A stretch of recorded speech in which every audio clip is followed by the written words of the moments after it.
Oh, good Lord, it feels nice to be back after this hectic journey.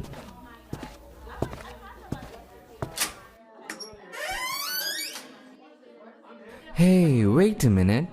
Why does this look green to me? Where is this green color coming from? Aha!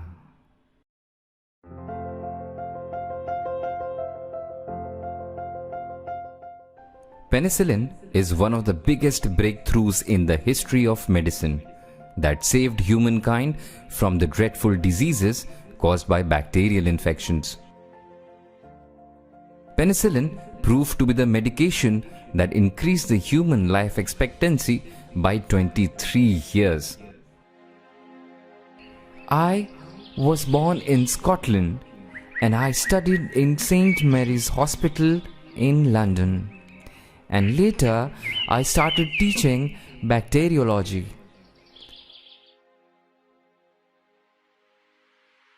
Sadly, I had a notoriously disorganized lab, but most of the interesting experiments of my life happened here. When I returned to my lab after the 2-week-long vacation, I noticed something unusual. I had inoculated several petri dishes with staphylococci before leaving for the vacation. I did not place them in an incubator because I knew that the stuff would sufficiently multiply over time. I did not know that Penicillium mold grows well in the room temperature. A former member of his lab was visiting Fleming the same day. Fleming took some of the contaminated cultures to show his visitor, and that is when Fleming noticed an inhibition zone around the fungus. As I observed closely, this colony of mold was completely unexpected and clear of bacteria. There is also a compound secretion that kills the bacteria. This is a species of Penicillium, and we termed it as Penicillium notatum eventually. I noticed that this mold was constantly producing penicillin to protect itself from any outside threat. Many bacteria cell walls were also getting destroyed by penicillin. These walls get their strength from a thick protective mesh of sugars and amino acids. They are constantly being broken down and rebuilt.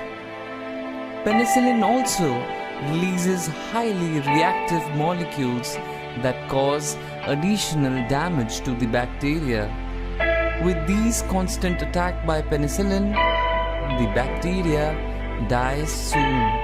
It's not harmful to their own cells because they do not have cell walls. The first medicinal use of penicillium was demonstrated by Alexander Fleming's student, Dr. Cecil Payne. This demo was done on an eye of a patient suffering from severe pneumococcal infection. The patient's eye was saved with crude PCM extract. The death rate from pneumonia during the First World War in the US Army was at 18%. But during the Second World War, the death rate dropped to less than 1%. By this time, researchers had already figured out on how to isolate the active compound of penicillin and grow the mold in larger quantities. With this success in 1945, Fleming got to know about his nomination for the Nobel Prize. And the Nobel Committee bestowed the prestigious prize in Physiology and Medicine to Alexander Fleming, Ernst Boris Chain, and Sir Howard Walter Florey. The discovery of penicillin in 1928 marked the golden age of natural antibiotic substances that took the medicinal industry by storm.